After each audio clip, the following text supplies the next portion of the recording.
उन्होंने कहा कि एप्पल के संस्थापक स्टीव जॉब्स ने उनसे कहा था कि अगर कभी तुम्हें लगे कि जिंदगी में तुम बहुत बुरे दौर में आ गए तो क्या करना। उन्होंने कहा भारत में जाना। उत्तराखंड में नैनीताल में एक कैंची धाम मंदिर है नीम करोरी बाबा का, वहां पे जाना और तुम्हें नई ऊर्जा मिलेगी। उनके सामने स्थिति यह थी कि खाने के लाले पड़ गए थे और अगर वो कोई कमरा किराए पे लेते तो भोजन के लिए पैसे नहीं थे और अगर भोजन खाते तो रहने के पैसे नहीं थे।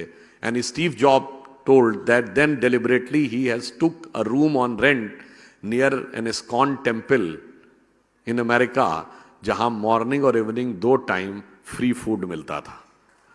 तो उन्होंने कहा कि कई महीनों तक मैंने वो मंदिर का फ्री फूड खाया है। That's how I survive. This is one of the biggest corporate companies of the world is giving that to in which land which said there can never be a free lunch.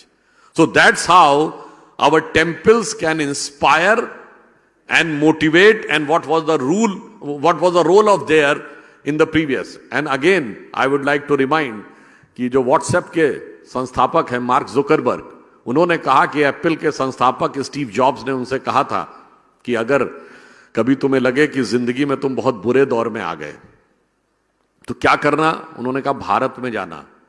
Uttarakhand में नैनीताल में एक कैंची धाम मंदिर है नीम करोरी बाबा का, वहां पे जाना और तुम्हें नई ऊर्जा मिलेगी।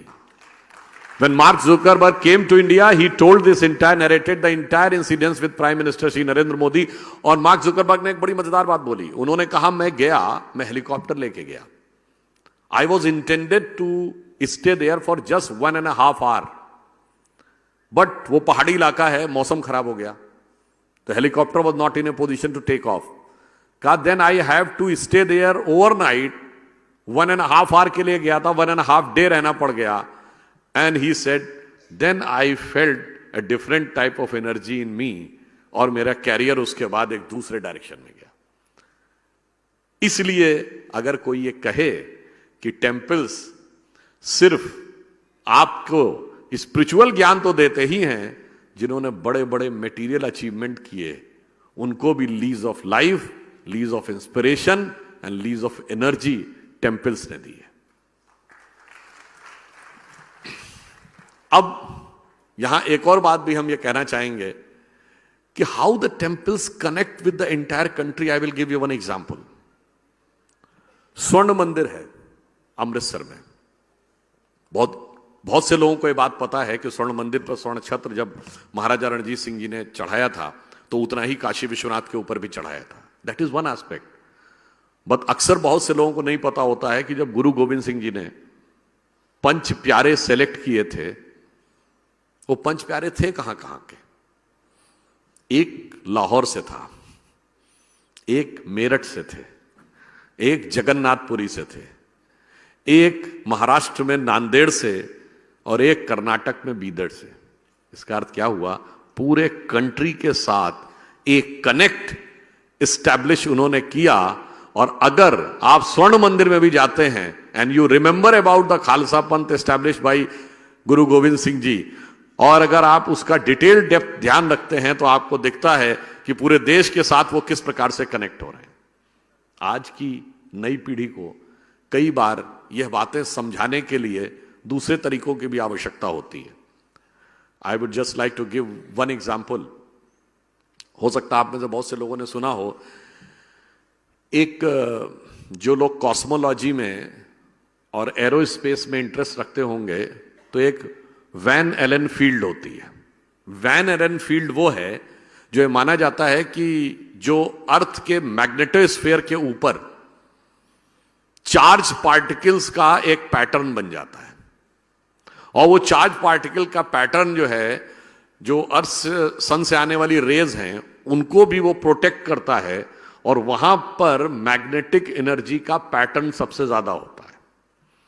और मजे की बात यह है कि 3 जगहों पे दुनिया में ये वैन एलन फील्ड पाई जाती है। वो कौन कौन है? एक है पेरू का माचू पिचू, एक आयरलैंड का स्टोन हेंजेस, और एक भारत में ठीक उसी पॉइंट के ऊपर उत्तराखंड में अल्मोड़ा में कसुर देवी का मंदिर बना हुआ है।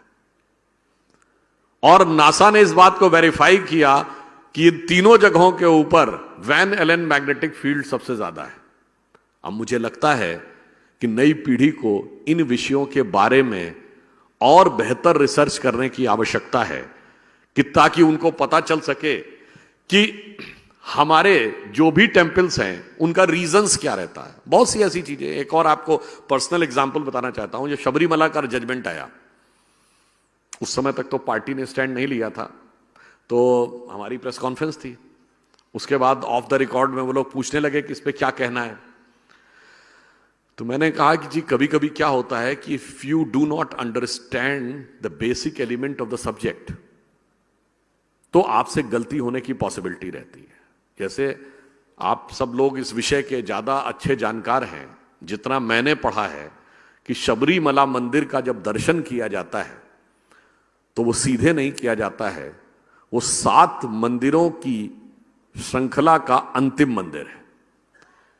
जिस श्रृंखला का पहला मंदिर है तमिलनाडु का अच्चिन कोविल मंदिर।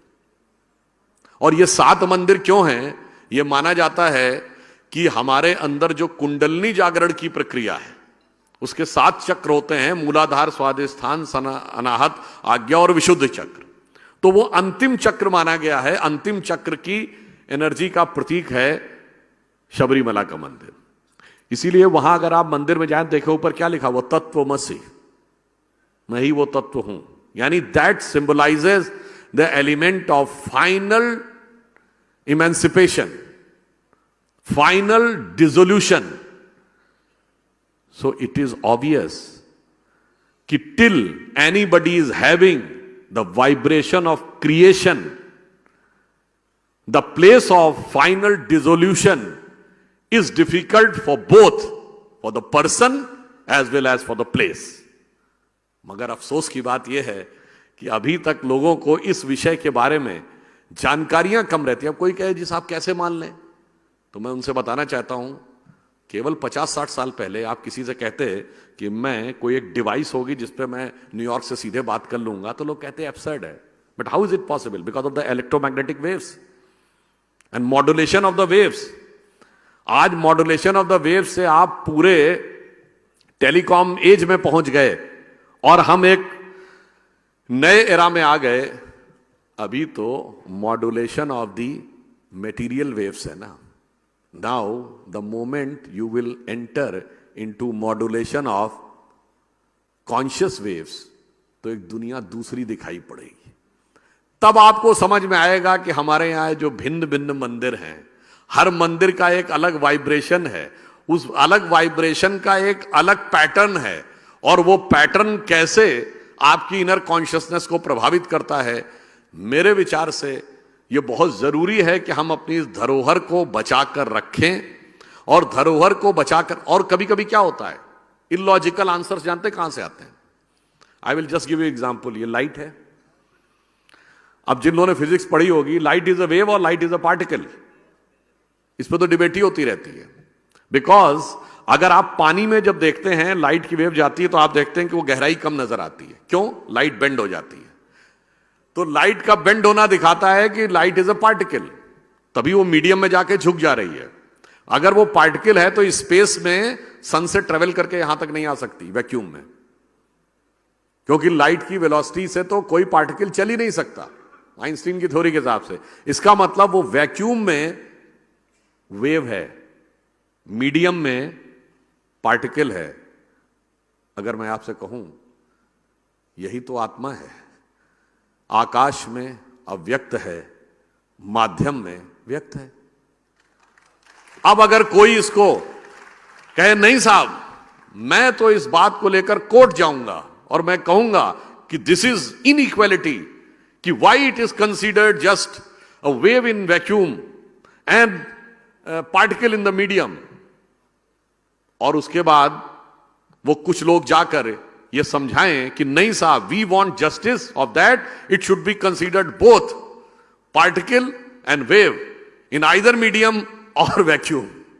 ये जितनी इलॉजिकल बात होगी, वैसी ही कई बार वेव, पार्टिकल, वैक्यूम और मीडियम को न समझकर हमारे मंदिरों के बारे में जिस ढंग का इंटरप्रिटेशन लेने का प्रयास किया जाता है, उस कारण से यह एक समस्या हमारे सामने आ सकती है। बट मेरा यहां पर टेम्पल मैनेजमेंट के बारे में बहुत से लोगों ने बहुत अच्छे ढंग से बोला। हमारा यहां पर एक थोड़ा अलग थॉट भी है कि मंदिर क्या सिर्फ पूजा के लिए होते थे? हिंदू धर्म में मंदिर सिर्फ आराधना के लिए नहीं है, क्योंकि हमारे यहां तो घर में मंदिर रखने का विधान है। लगभग हर हिंदू के घर में अपना एक छोटा सा मंदिर होता है और वो अपनी भगवान की मूर्ति रखकर उसके आगे पूजा करते हैं। तो वो क्या आवश्यकता है? बाहर मंदिरों का मुख्य रोल क्या था? तो वो मैं ये कहना चाहता हूं कि हमारे यहां मंदिर सिर्फ आराधना के केंद्र नहीं थे, वो एक सोशल एक्टिविटी के वाइब्रेंट सेंटर थे। आज अगर हमारे आने वाले टाइम में हमें अपने मंदिरों के साथ आम पब्लिक को और यंगर जनरेशन को अधिक कनेक्ट करना है, तो फॉर एग्जाम्पल लगभग हर डिस्ट्रिक्ट में कोई ना कोई एक बड़ा मंदिर ऐसा जरूर होता है जिसके पास एम्पल स्पेस और प्रीमिसेस होता है। अगर मॉर्निंग इवनिंग वहां प्रातःकालीन संध्या और सायंकालीन संध्या होती है, क्या हम यह नहीं शुरू कर सकते कि प्रातःकाल और सायंकाल वहां पर योग की कक्षाएं भी हो सकती हैं? वो एक एडिशनल पॉइंट ऑफ अट्रैक्शन वहां पर हो जाएगा। हम यह भी कर सकते हैं ग्रामीण क्षेत्रों में कि सायंकाल वहां पर जो हमारी ट्रेडिशनल ऑर्गेनिक फार्मिंग है उसके विशेषज्ञ वहां पर उपलब्ध हो। वो एक एडिशनल पॉइंट ऑफ अट्रैक्शन हो सकता है। वहां पर हम यह भी व्यवस्था कर सकते हैं कि वीकेंड पर ही सही मेडिटेशन की क्लासेस चल सकती हैं। वो एक और पॉइंट वहां अट्रैक्ट करने का हो सकता है। वहीं पर आजकल लगभग ज्यादातर लोग जो मकान बनवाते हैं, बिल्डिंग बनवाते हैं, वास्तु कंसल्टेंसी जरूर करते हैं। There can be an specialized, properly educated vastu shastri which can be available in the temple premises, if not every day, at least alternate day or on certain days in a week. फिर आप उसके साथ एक ज्योतिषी की वहां व्यवस्था कर सकते हैं। बहुत से लोगों को डिसीजन लेने के लिए कि साहब इसका मुहूर्त देखना है, ये मुहूर्त देखना है, और फिर इन द वीकेंड्स वहां पर हमारे ट्रेडिशनल म्यूजिक की क्लासेस भी हो सकती हैं। मेरा अपना यह मानना है कि अगर हम इस ढंग की सारी एक्टिविटीज को इनिशियली केवल डिस्ट्रिक्ट में एक बड़े मंदिर में एक मॉडल के रूप में स्टार्ट करें and over a period of time ये ग्रेजुअली और मंदिरों की तरफ पर्कुलेट करता चला जाए, तो ये हमारे कॉन्शियस मूवमेंट के, सोशल मूवमेंट के एक ईपी सेंटर के रूप में यह टेम्पल डेवलप होंगे। और मेरा मानना है कि प्राचीन काल में मंदिरों की भूमिका यह भी होती।